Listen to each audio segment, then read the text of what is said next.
Amado Padre, acercarnos al consejo de tu palabra, queremos abrir nuestro corazón y queremos pedirte que por medio de la unción de tu Espíritu Santo, Señor, y por medio del ministerio de tu palabra, tú abras nuestro corazón, nuestro entendimiento y nos ayudes especialmente, Señor, a entender este punto tan especial que tú dejaste claramente en la Escritura y que es parte del quehacer de tu iglesia sobre la tierra al día de hoy también.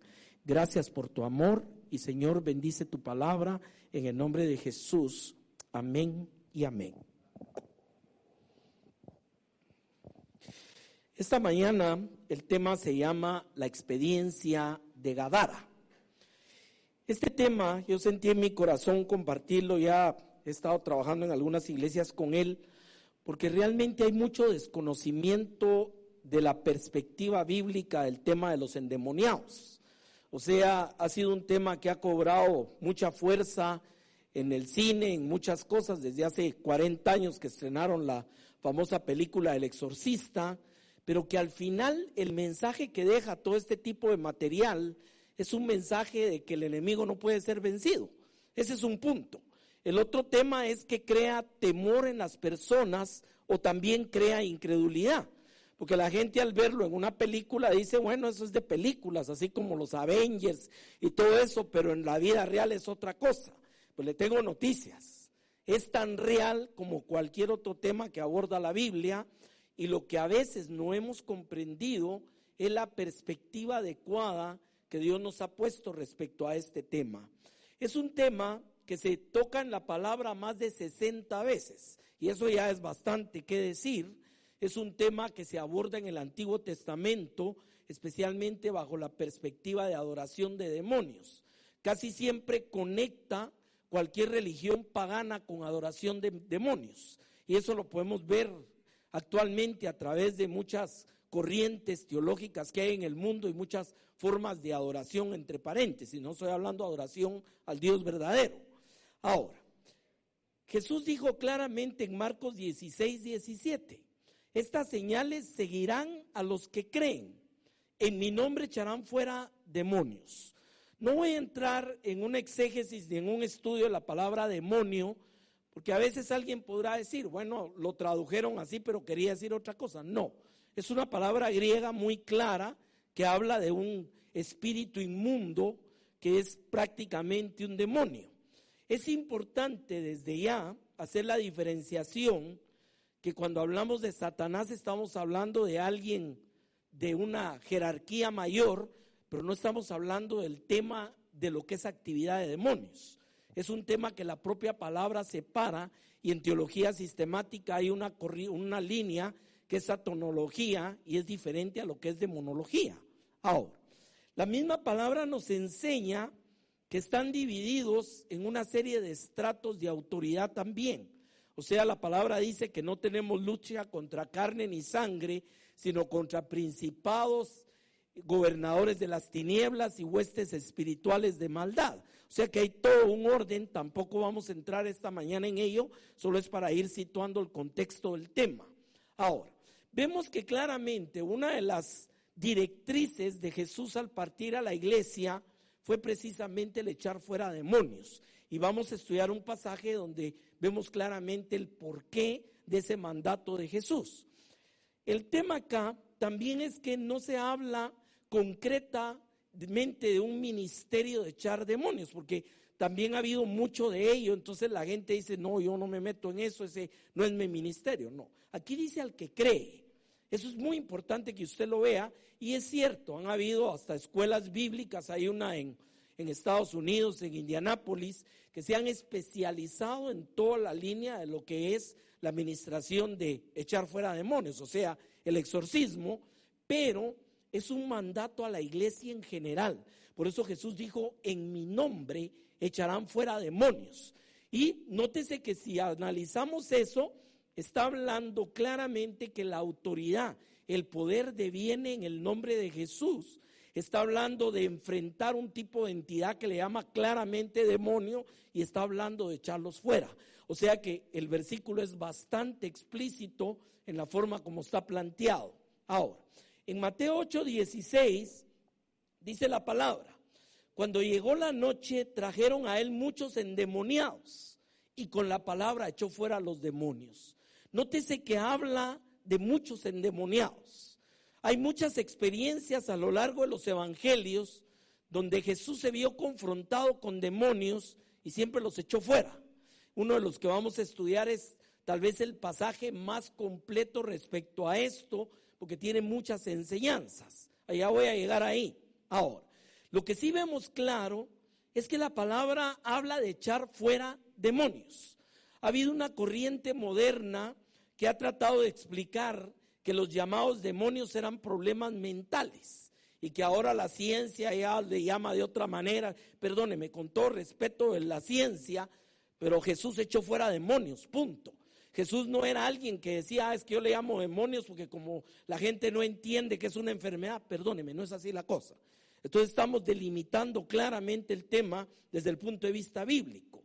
En Mateo 12:24 dice que los fariseos al oír a Jesús decían: este no echa fuera a los demonios, sino por Belcebú, príncipe de los demonios. Ese es uno de los nombres precisamente de Satanás. O sea, Belcebú, que quería decir señor de las moscas. El punto aquí es que los mismos religiosos de la época de Jesús reconocían claramente la actividad de demonios. O sea, no están diciendo qué raro, qué será eso que está haciendo Jesús. No dice, echa fuera demonios. El problema fue que lo culparon de que lo hacía por el poder de los mismos demonios. Pero lo que sí podemos ver, y es por lo que cité esta palabra, es porque claramente reconocían, había todo un trasfondo de actividad demoníaca no solo en la época de Jesús, sino anteriormente y registrado en la Biblia, y se conocía claramente que era algo que se echaba afuera. Ese es el punto de esto. Ahora, entrando en el pasaje que nos interesa esta mañana, como le digo, este es un preámbulo, es establecer que es un tema eminentemente de teología sistemática, es un tema totalmente puesto en la Biblia y que está para nuestra enseñanza. O sea, hay gente, esto tuvo una corriente hace unos 15, 20 años, las iglesias empezaron a jugar con esto. O sea, si alguien tenía sueño, era espíritu de sueño, si alguien tenía hambre, era espíritu de hambre, y todo era espíritus. Incluso hubo gente que le dio rienda a la carne y le echaron la culpa a los espíritus. Entonces decía, ay hermano, es que hay que tener un espíritu de lujuria. Ahora, de que hay enseñanza, de que puede haber una conexión entre las obras de la carne y actividades de demonios, eso sí no me aparto, es totalmente bíblico, pero no podemos atribuirle a los espíritus cualquier cosa que esté en la propia naturaleza del hombre. La palabra dice claramente que he hallado que Dios hizo al hombre bueno, pero ellos buscaron sus propias perversiones. La experiencia que he tenido en muchos años de ministerio con este tema ha sido que sí hay una habitación de demonios cuando han habido ciertas cuestiones en el hombre que ha ido debilitando y ha ido cediendo. Eso es otra cosa. Por eso al final vamos a hablar un poquito de ello. Ahora, el pasaje que vamos a estudiar se encuentra en Marcos capítulo 1, prácticamente casi todo el pasaje, y tiene muchas enseñanzas acerca de ello. Vamos a ir leyendo rápidamente por tiempo. Vinieron al otro lado del mar, a la región de los Gadarenos. Gadara es una región alrededor del mar de Nazaret, pero que colinda con lo que hoy es Jordania. Era una parte donde habitaban pueblos paganos. Y ahí vamos a explicar un elemento del contexto de ello. Precisamente ellos se dedicaban,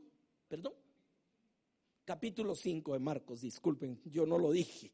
Capítulo 5 de Marcos, del verso 1 en adelante. Ahora, en ese lugar prácticamente se dedicaban a la crianza de los cerdos. Recuérdese que esto era un animal inmundo para Israel. No tenían contacto con ellos, y ahí podemos ver que era una habitación completamente pagana. Era una región que se llamaba Decápolis, porque habían 10 ciudades principales. Y aquí es donde Jesús se mueve y llega, es donde nos describe el pasaje. Cuando salió él de la barca, enseguida vino a su encuentro de los sepulcros un hombre con un espíritu inmundo.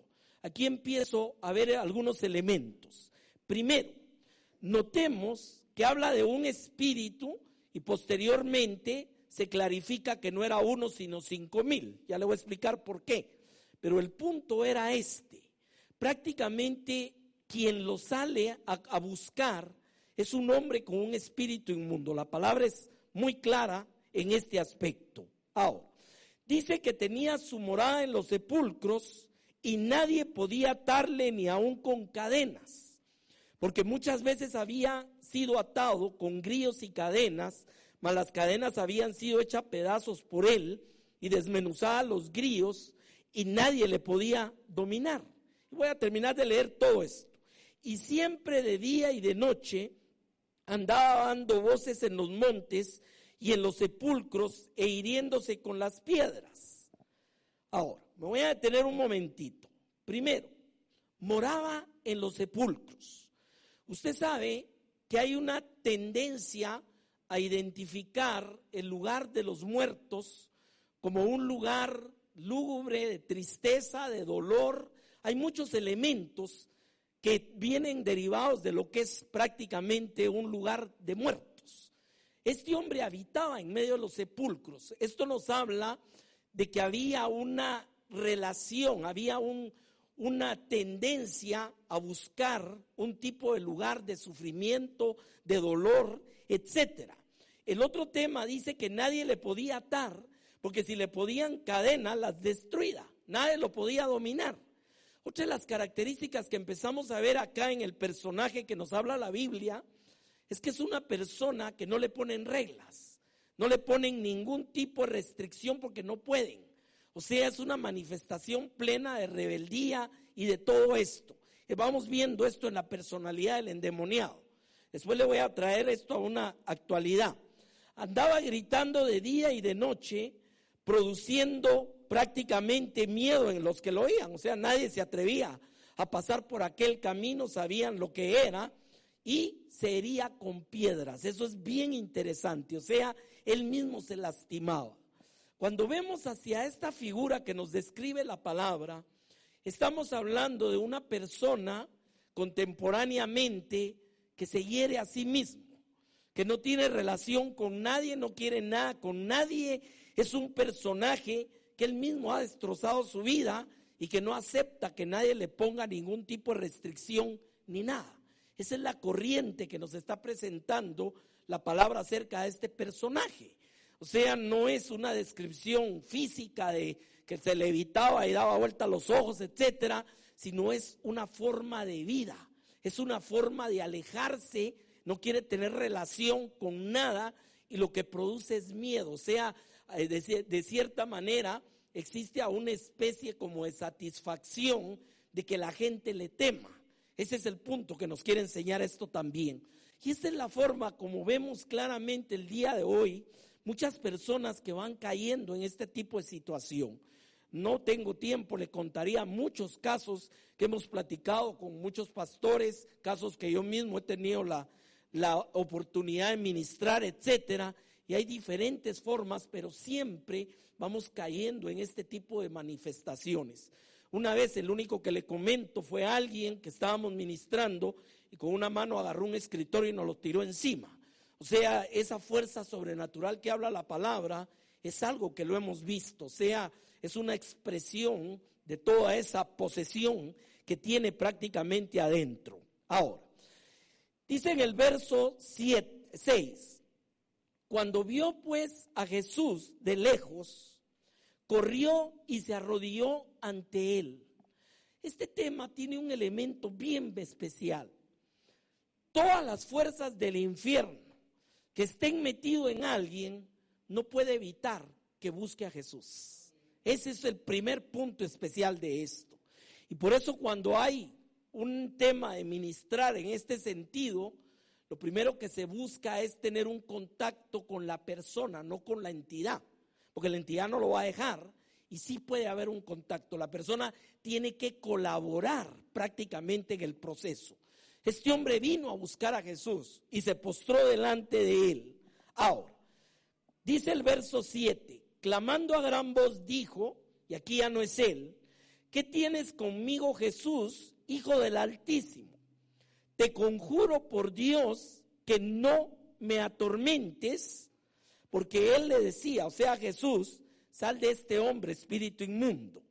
Aquí quiero que noten los siguientes aspectos. Primero, conocen a Jesús indiscutiblemente, saben quién es. La sola presencia de Jesús cerca de ellos les produce tormento, y esto tiene una razón de ser. Recuérdense que Dios se vuelve fuego consumidor contra la maldad.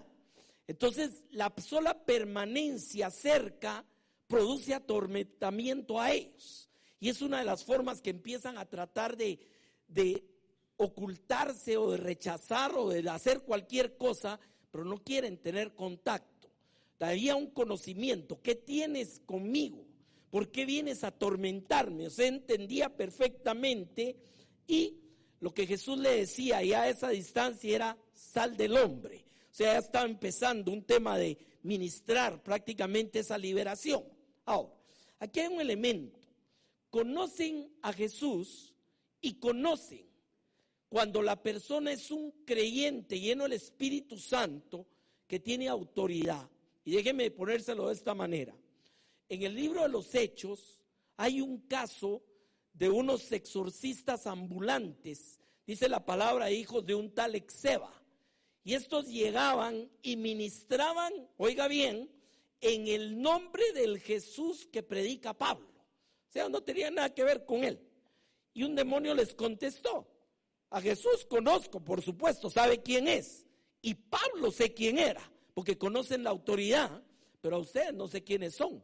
Y él solo dice que no pudieron agarrar, eran 7 y los sacó todos golpeados y desnudos, salieron por la calle y se hizo notorio en la ciudad donde estaban. Eso está en el libro de los Hechos de los Apóstoles. Ahora, lógicamente hay un conocimiento de quién es y hay una presencia para ellos que no pueden tolerar. Y ahí empiezo con este elemento. Ahí viene la autoridad del creyente. Si verdaderamente somos vasos llenos del Espíritu de Dios, que hemos entendido lo que significa ser templos del Espíritu y sabemos que nos ha sido delegada y tenemos autoridad de usar el nombre de Jesús, usted no tiene por qué tener ningún tipo de miedo ante este tipo de situaciones. He estado en lugares donde la gente o sale huyendo o a veces la gente cree que la forma de echarlos es el que grite mejor. Incluso aquí en Guatemala hubo un caso que fue muy famoso en una iglesia en la zona 7, donde el pastor y los ancianos fueron a parar presos porque mataron a golpes a un endemoniado. O sea, se volvió un gran problema hace 25, 30 años en Guatemala. ¿Por qué? Porque la idea era que entre más le gritaran o lo golpearan, el demonio iba a salir. Y la palabra nos enseña eso. O sea, ni siquiera alcanzó a tener un contacto físico en este pasaje Jesús, sino con la palabra los echó fuera. Y por eso dice, en mi nombre echarán fuera demonios. ¿Con qué? Con el nombre de Jesús. Ahí empezamos a ver cuál es la relación de esto. Ahora, uno de los elementos también muy importantes acá es que necesitan autorización para moverse cuando está la presencia de Jesús. Por eso es que vamos a ver más adelante que le pidieron que si podían ir a los cerdos. Vamos a leer un poquito más. Jesús decía, sal de este hombre, espíritu inmundo. Y le preguntó, ¿cómo te llamas? Y respondió diciendo, Legión me llamo, porque somos muchos. Jesús enseñó que cuando un espíritu salía de una persona y aquella persona permanecía vacía, el espíritu podía regresar e iba a traer 7 peores con él, y el postrer estado del hombre iba a ser peor que antes. Esa es una enseñanza directa que dio Jesús acerca de este aspecto. ¿A qué se refiere? He visto casos de personas liberadas de esta naturaleza que simplemente no siguen con Dios. O sea, fue un objeto de ministración accidental porque un pariente lo llevó por alguna situación, pero sus vidas se quedan vacías. Ahora, soy totalmente opuesto a la teología de que un cristiano lleno del Espíritu Santo pueda tener posesión. ¿Estamos claros con eso? ¿Por qué? Porque no podría cohabitar el Espíritu Santo con demonios en la vida de nadie. ¿Me entiendes? Sería, lógicamente, es totalmente contradictorio desde el punto de vista teológico. Pero por eso debemos entender que hay diversos grados. La posesión es lo que estamos viendo, es lo último, es directo, está adentro. Pero hay opresión y hay sugestión. Son otros elementos donde sí puede el enemigo atacar al corazón del cristiano, o sea, más que todo a nivel de su mente. O sea, no voy a entrar en ese detalle porque estoy trabajando con este pasaje, pero sí es entendido que aquí está hablando del tema posesión. Y viene y le preguntó, ¿cómo te llamas? Una legión era una cantidad, una forma de medir una cantidad que derivaba precisamente de las guardias romanas. Y eran 2,000 soldados en una legión. Lo que le está respondiendo somos 2,000. Después cuadra con el tema de los cerdos, pero el punto es que como son entidades espirituales, no necesariamente están limitados a un espacio físico, porque alguien pensaría, bueno, que un demonio se le meta, pero ya 2,000, ¿dónde los tiene? El tema es que estamos hablando de una entidad de carácter espiritual, no estamos hablando de alguien en el mundo prácticamente natural. Ahora, le rogaba mucho, sigue hablando en una persona, que no los enviase fuera de aquella región. Aquí viene otro tema teológico también, y es los territorios de los gobernadores de las tinieblas. Por ser un área, una región pagana, donde había adoración, lógicamente, de deidades paganas, ellos se sentían cómodos en esa región. Y por eso lo que le piden es que no los eche fuera de aquella región.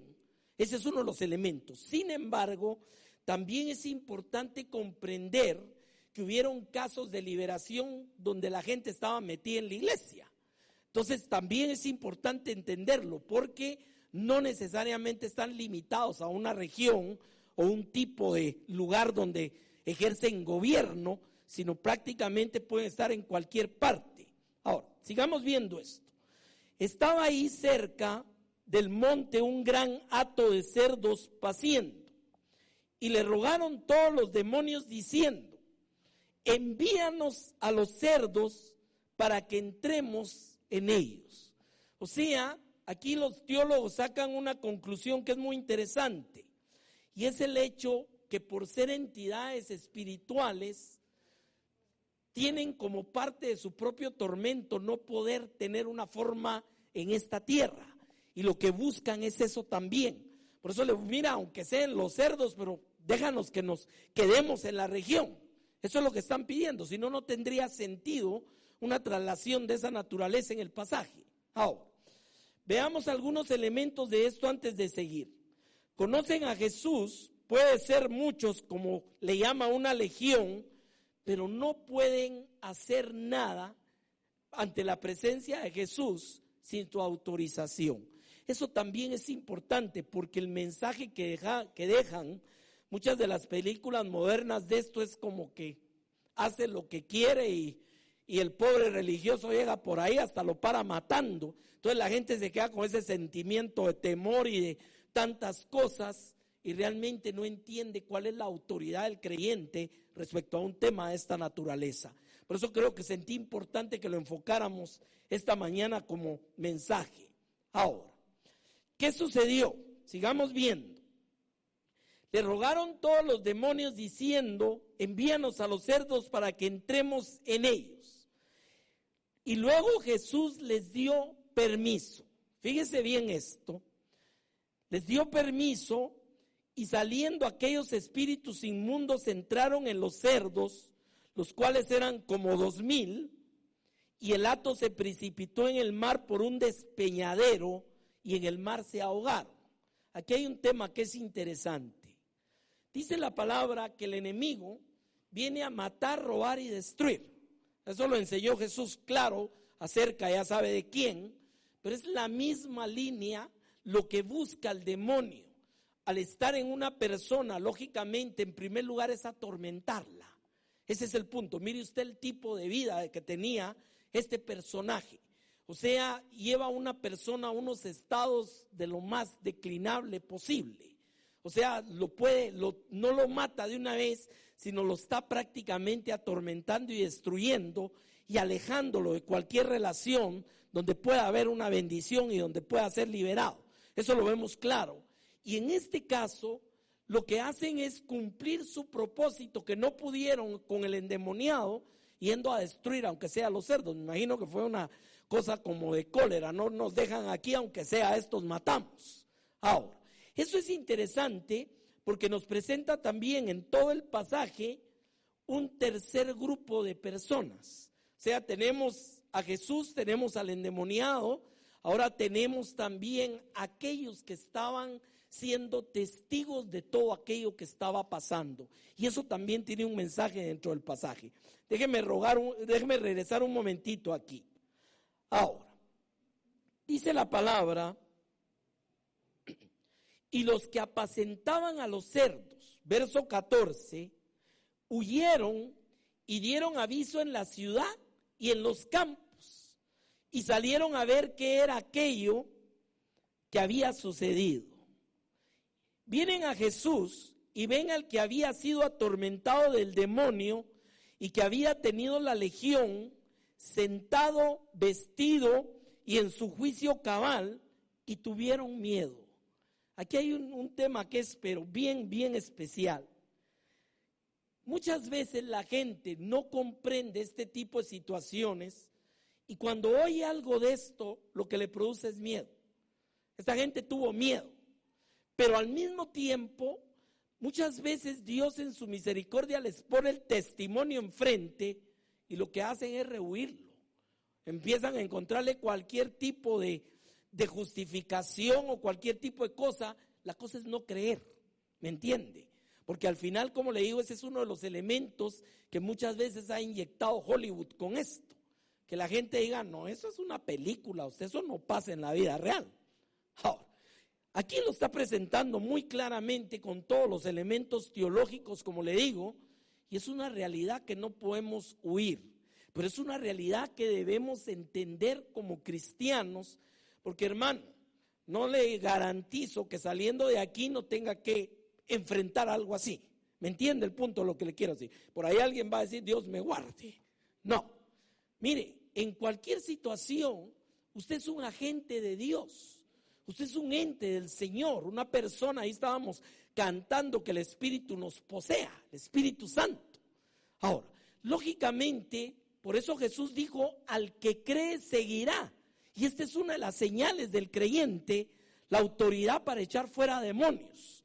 Como le digo, muchas veces se ha rehuido o simplemente, le comentaba hace un ratito, lo han llevado a veces a extremos únicamente de que cualquier situación que esté pasando ha de ser un espíritu inmundo. Hay un autor que escribió un libro hace muchos años. Bueno, antes que nada le voy a hacer un paréntesis.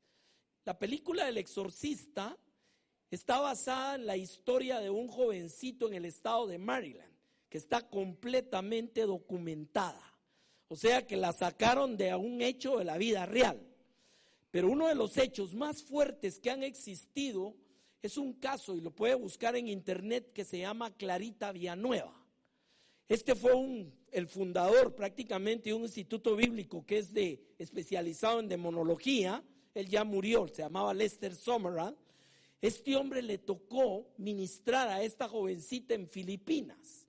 Y mucha de la descripción que da en el libro del proceso de la liberación la recogieron para hacer la película del Exorcista. Por eso le digo que no pensemos que aquí estamos hablando de fantasías. Y con él estaba un ayudante en esa época, que después fue un siervo de Dios que estuvo en Brasil muchísimos años como misionero, y su especial trato fue con adoradores del Macumba y todo lo que le llamaban magia negra, todo esto que venía de África. Y este hombre escribe un libro que se llama El Dilema, liberación o disciplina. ¿Por qué? Porque empieza precisamente a abordar el tema desde el punto de vista de que los cristianos a veces en su no querer pelear contra su propia carne, le echan la culpa de todas las actividades demoníacas. Lo presenta en una forma muy especial porque pone un marco. Dice, si no sabe lo que es la realidad de esto, va a empezar a jugar con eso y es muy peligroso. Pero también debe saber que la autoridad de Dios está con el creyente. Y ese hombre narra una historia ahí en ese libro, que es el testimonio de una mujer que era bruja de Satanás y se convirtió, que es la historia contemporánea del Gadareno que estamos leyendo. ¿Por qué le cito todos estos elementos, hermano? Porque estamos hablando de un caso de la vida real. Estamos hablando de una situación que, aunque la han puesto de colorcitos en Hollywood, sigue siendo una realidad, que no tenemos lucha con carne ni sangre, sino contra principados y huestes espirituales de maldad. Y por eso, como cristianos, también tenemos la responsabilidad de saber usar las armas del Espíritu de Dios. Amén. Y de saber manejar adecuadamente el nombre de Jesús en cada cosa que Dios nos manda hacer. Ahora, ¿qué sucedió acá? Primero, las personas que vieron aquello huyeron y dieron aviso. O sea, no podían creer lo que había pasado, y por eso le digo que el aviso fue de incredulidad. O sea, pasó tal situación. Salió toda la gente de los alrededores a ver qué era lo que sucedía, pero ahí viene mucha gente solo por curiosidad. Gente que solamente, ¿será usted? ¿Será que pasó eso? Porque una cosa que sí, la palabra lo cita claramente en el pasaje, es que definitivamente era famoso aquel personaje en la región. O sea, me imagino que por ahí no pasaba nadie, menos si era de noche. Y ya lo sabían.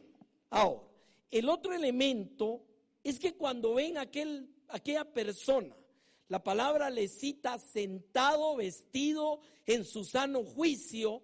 Aquí empezamos a ver claramente la obra de Dios en la vida de un personaje como este. Y le digo, tuve varios años trabajando en ministerio de cárceles también, y es maravilloso ver cómo verdaderamente hasta el rostro de una persona cambia cuando empieza a crecer en el conocimiento de ese encuentro con Jesús. O sea, es un cambio totalmente, imagínense lo que había pasado ahí. Ahora, tienen miedo, pero no pueden negar la realidad de lo que había pasado. Ese es un elemento muy interesante también. ¿Por qué? Porque sabían de primera mano qué era lo que había ahí, qué era lo que pasaba, y están viendo el cambio radical de aquella persona. O sea, están reconociendo. Sin embargo, hay algo que es muy triste. Le empiezan a rogar que se fuera de ahí, a Jesús. O sea, en otras palabras, lo echan de sus contornos, una mezcla de cosas. Por miedo, por ignorancia, no, en ese momento no se ponen a pensar que este personaje que ha venido del otro lado del lago, con autoridad de Dios, que ha hecho ese cambio en esta persona, puede tocar mi vida, puede tocar al pariente enfermo, sino lo que les interesa nada más es ese temor que tienen y mejor le piden que se vaya. Aparte, recuérdese la pérdida económica de 2,000 cerdos que se echaron al mar y le estaban echando la culpa a Jesús. O sea, fíjense cómo podemos llegar a un punto de personas que no entienden y que rechazan el poder de Dios. Había un pastor, ya murió él, ya va por la 4ª generación de siervos, se llamaba Kenneth Hagin. A mí me dio mucha bendición ese varón, y él contaba cómo a veces cuando ministraba sanidad, el Espíritu a través de su vida, a veces sentía el poder de Dios regresando a sus manos porque la persona no quería recibir. Mire, una cosa increíble, increíble, pero a veces la dureza del corazón del hombre puede llegar a puntos en que no se deja ministrar. Y recuérdense que el Señor es un caballero, por eso dice, yo estoy a la puerta y llamo, si me abren entraré. En cambio dice, echen fuera demonios, porque esos no van a pedir permiso. Ese es el punto de esto. Ahora, sigamos viendo esto, el contraste. Comenzaron a rogarle que se fuera de sus contornos, y al entrar él en la barca, el que había estado endemoniado le rogaba que le dejase estar con él. Aquí voy a hablar varias características de este personaje en ese toque de Dios en su vida. Ahora, mas Jesús no se lo permitió, sino que le dijo, vete a tu casa, a los tuyos, y cuéntales cuán grandes cosas el Señor ha hecho contigo y cómo ha tenido de ti misericordia. Aquí quiero tomar esta palabrita, después vamos a ver varios elementos. Nos falta ver la actitud del endemoniado y la actitud también de Jesús. Por eso la dejé de último, para poderle poner todo el tema a esto. Ahora, dice, ha tenido de ti misericordia. Hermano, el ministerio de la liberación es misericordia de Dios. ¿Cuántos entendemos eso? O sea, Dios se conduele de ver la condición en que el hombre cae. Y peor, cuando cae en las redes de una posesión o algo así, al extremo. Una figura que Dios grabó en mi corazón y que nunca le he olvidado, esto fue hace 15 años o algo así. Un día llevé a mi esposa a hacer un mandado al mercado. Le dije, te espero aquí, me parqué en la calle. Y ahí en la esquina hay un basurero donde iban a tirar todo lo que ya no sirve. Y de repente entre el basurero va saliendo un hombre que andaba buscando comida. Mire, eso me pegó a mí como usted no tiene idea. ¿Sabe por qué? Porque esa es totalmente la antítesis de lo que Dios quiere para el hombre. ¿Me entiende? Pero le digo, al enemigo no le importa matar, robar, destruir en la vida de alguien e incluso llevar a esos extremos. Y como le digo, cuando habla de matar, no es que lo mató a la primera. Mucha gente que vive atormentada por muchas situaciones, es gente que pasan años con muchas cosas en su vida que los van destruyendo. Y eso era el caso de este gadareno exacto. Ahora, ¿por qué Jesús llega a buscar a aquel personaje? Por misericordia. Por eso le dice, vete a los tuyos, a tu casa, y cuéntales cuán grandes cosas ha hecho el Señor contigo. Pero esencialmente, y cómo ha tenido misericordia de ti. Si a alguien le conduele su corazón, es al Padre ver a alguien caer hasta esa posición de lo que estamos viendo. Y déjeme decirle, hay muchas personas que no necesariamente por estar endemoniados llegan a unos estados tan lamentables en su vida, hermano. Problemas de alcohol, de drogas, de tantas situaciones que van destruyendo la vida del hombre y a todo su alrededor, a la familia. Porque fíjese que cuando Jesús le dice, vete a tu casa, quiere decir que este hombre tenía una familia. Ahora, ¿se puede usted imaginar el dolor de esa familia? Decía la gente, ahí mejor ni pasen, se le puede pegar algo a usted, porque esa es la casa de la familia del endemoniado. ¿Me entiende? El estigma que va creando en el mismo dolor de un hogar, tener una persona que está bajo una situación como la que estamos viendo en la palabra. Ahora, la misericordia de Jesús llega en el punto de ve a contarles lo que pasó. Sé que lo primero él se convierte, igual que otros casos en la palabra, como el mismo, ¿cómo se llama? Se me olvidó ahorita el nombre, el chaparrito que se bajó del árbol, Zaqueo. El mismo caso de Zaqueo, el mismo caso de la samaritana. Le voy a decir una cosa, hermano, esos son los evangelistas que usaba Jesús. ¿Ya se dio cuenta? ¿Sabe por qué? Porque hay un punto esencial en todo esto. Tenía un testimonio que contar el gadareno.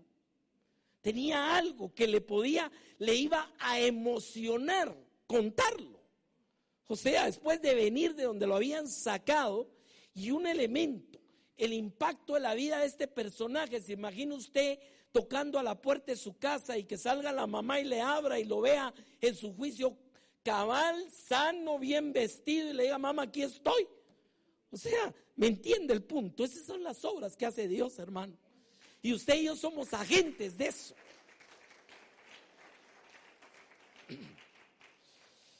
Cuéntales cuán grandes cosas ha hecho el Señor contigo y cómo ha tenido misericordia de ti.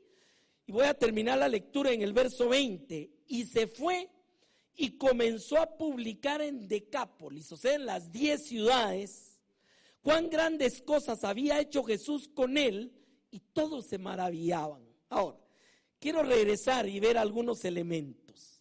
Primero, ¿cuál fue el primer deseo de esta persona al ser liberada? Estar con Jesús. Amén.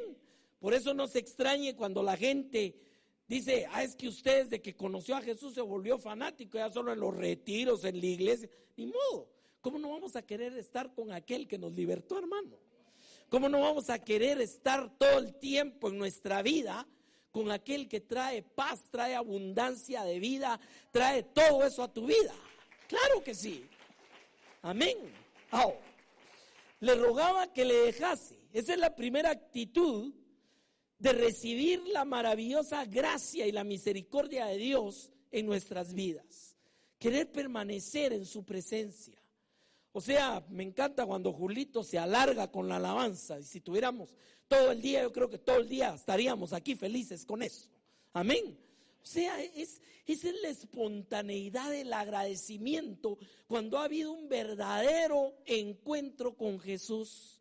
Nos enamoramos de Jesús. Por eso yo no acepto eso que dicen de que el primer amor, como diciendo que ya se le pasó. Yo creo que si usted realmente está consciente de la gracia de Dios en su vida, nunca se le va a pasar, mi amado.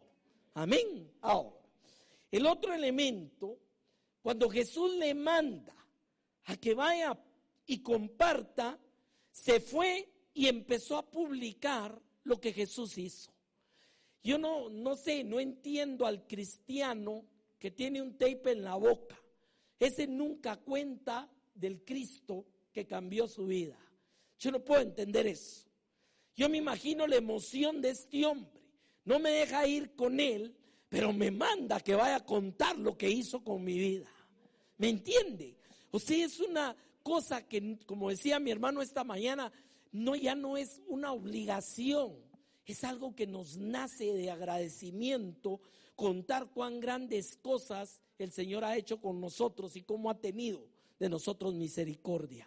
Aquel hombre empezó a ir a publicar, por todas las ciudades y contar lo que el Señor había hecho con él. Ahora, aquí hay un último punto de ello. Para poder servir efectivamente al Señor, es fundamental haber sido objeto de su misericordia. Con eso no estoy diciendo que si no le echaron 1000 demonios a usted no puede servir a Dios, no. O sea, todos tenemos diferentes grados de experiencia con el Señor. Lo que sí es cierto, y hay un común denominador, es que no podemos ser el mismo después de encontrar a Cristo en nuestra vida. Amén. Y eso fue lo que pasó con este hombre. Ese giro, ese cambio de vida, imagínese de pasar un don nadie corriendo, dándole miedo a todos, hiriéndose él mismo en los sepulcros, viviendo fuera de la ciudad, etcétera, pasar ahora a ser alguien que llevaba el mensaje de aquel que lo había cambiado y que podía cambiar a otros, y del Dios que tenía misericordia. Mire si Dios no le da sentido a la vida del hombre, hermano. Amén. Ahora, vamos al punto último, el amor de Jesús. Primero, ¿qué movió a Jesús a visitar una tierra como Gadara? Ahí empieza todo el tema. O sea, ¿qué le llevó a ese lugar? Había suficiente que hacer en los alrededores, estaba Capernaum, Tiberias, estaba todo. ¿Qué lo mueve a ir a aquel lugar y con algo más, sabiendo cuál era la actitud de aquella gente para un rabino que llegara en ese lugar? Sin embargo, esto nos habla, hermano, de la visita de amor, de la visita de misericordia. ¿Cuántos testimonios no hay de gente que ha conocido al Señor viniendo de hogares donde era casi que condenado mencionar a Jesús, incluso a veces a nivel de naciones, pero Dios mueve su misericordia hasta el último punto? Mire, entre las cosas que Dios me ha permitido vivir, una que no voy a olvidar también, estábamos una vez predicando en Pavón y ahí hay un lugar que es lo más adentrito y lo más delicado, se llama el Triángulo. Ese lugar, el nombre viene de la antigua penitenciaría central, que sí era una forma de triángulo, y es donde están los más peligrosos. Al grado que entramos con otro hermano y otros dos que venían con nosotros para tener un pequeño culto, hay un par de alabanzas y el mensaje y salir después. Y nos dijeron de una vez, vayan a hablar con los que mandan ahí, porque ahí sí nosotros no nos metemos, la propia guardia, hermano. Ya usted sabe cómo es la cosa esta. Y nos dejaron entrar. Le fuimos a hablar al personaje que manejaba la cosa, un hombre con cadenas ahí todo, y nos dijo, bueno, ustedes son buena onda, vienen a hablar de Jesús. Apúrense pues. pero háganlo a la hora del rancho, porque si no la gente no los oye. O sea, a la hora del rancho porque están haciendo fila para la comida, si no, no le ponen atención. Y mire, nunca voy a olvidar esto. Estábamos con el hermano Shekinah, con Flores. ¿Qué sucedió? Que cuando empezamos a compartir de la palabra, hubieron 2 personas del grupo, no importaba más, hermano, que dejaron incluso el pocillo que tenían para la comida y vinieron a postrarse a pedir que oráramos por ellos. Eso es la misericordia de Dios, ¿entiende, hermano? La misericordia de Dios entrando hasta lo más profundo donde pareciere que no llega. Pero la responsabilidad es de nosotros como pueblo, como hijos de Dios, de no negarnos a ser instrumentos de Dios. ¿Entiende el punto de esto, hermano? Ahora, ¿qué sucedió? Su visita a una tierra despreciada. Su poder es el segundo elemento que aprendemos en el pasaje sobre cualquier potestad maligna o situación en la vida del hombre. No hay cosa que se salga de la mano del alcance de Dios. Cuando decimos, no, eso mire Dios, ahí ni Dios llega, son mentiras del diablo. Dios puede llegar hasta lo más profundo de cualquier situación o circunstancia y puede hacer un cambio como el que estamos viendo en el pasaje. Amén. El tercer elemento, su misericordia para los mismos que le están echando de ahí. Porque pudo haberse dicho al gadareno, bueno, vente conmigo, súbete a la barca y ahora me vas a acompañar. ¿Por qué Jesús lo comisiona y lo manda de regreso? Para dejarles a alguien que diera testimonio de su misericordia. Eso es amor, hermano, ¿me entiende? O sea, no se negó, aún ante la actitud de desprecio, de echarlo fuera, aún ante ello, prácticamente les manda a alguien que les vaya a contar de la misericordia y la gracia de Dios. Y el último punto, hermano, también es una advertencia, que Jesús no va a estar donde no lo inviten. ¿Estamos claros con eso? Eso es una responsabilidad nuestra. Va a estar tanto como tú quieras que esté y va a entrar hasta donde tú quieres que entre. Pero cuando verdaderamente empiezas a conocer su misericordia y su amor, vas a querer no solo que entre, sino que se quede, como dijo él mismo, me quedaré y cenaré con él. Amén. ¿Qué sacamos de conclusión del pasaje? Es efectivamente una realidad la existencia y la actividad de demonios, sí, totalmente bíblica. Es como nos lo han pintado a veces la figura y lo que hemos visto, muchas veces sí, externamente. Una vez estábamos ministrando con un pastor en El Salvador y fue la única vez que lo he visto, una niña levitada. O sea, sí existe, hermano. No estamos hablando cosas que no son, pero lo que sí es cierto es que la enseñanza principal es que el amor de Dios no se ha cortado para llegar a cualquier situación. Y la gracia de Dios lo que quiere es alcanzar el corazón del hombre y libertarlo. ¿Puede alguien, bajo una estructura de una administración de estas, quedarse ahí? Sí. Tuvimos un caso muy triste de alguien homosexual que un día nos dijo claramente el demonio, aunque yo me vaya, voy a regresar porque él quiere estar conmigo. Y esa persona murió bajo esa circunstancia. O sea, sí existen situaciones donde la propia voluntad del hombre abre la puerta y quiere convivir con ese tipo de ¿cómo se llama?, de entidades, pero si la persona realmente pone su corazón, vino a postrarse ante Jesús, Jesús no lo va a desamparar en medio de esa situación. Y hermano, recuérdese, estas señales seguirán a los que creen. No es una cosa de otra cosa, sino de fe. En mi nombre echarán fuera demonios. Vamos a orar esta mañana. Amén.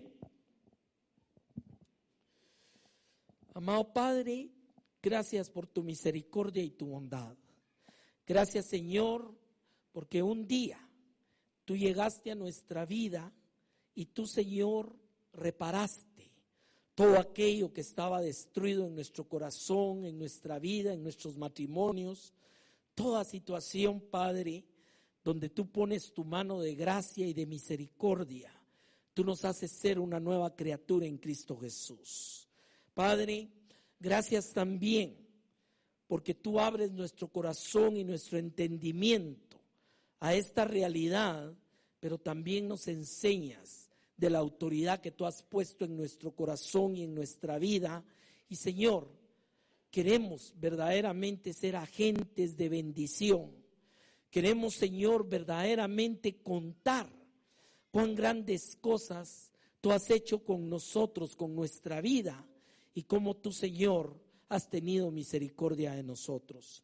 Permítenos llevar este mensaje a todas aquellas almas atormentadas, aquellas almas afligidas, aquellas personas, Señor, que están en medio de tantas situaciones, especialmente, Padre, llegar a aquellos niños, a aquellos huérfanos, que, Señor, muchas veces crecen con sus corazones llenos de amargura de las situaciones que les ha tocado vivir, y poder, Señor, llevar ese mensaje que tú has puesto en nuestra vida, de ese amor y de esa gracia que tú tienes para con nosotros. Gracias, bendice tu pueblo esta mañana, bendice tus siervos Pulido y cada uno de aquellos que has puesto en este ministerio, y te damos gracias por el día glorioso que tú llegaste a nuestra vida, en el nombre de Jesús. Amén. Dios le bendiga, mi amado.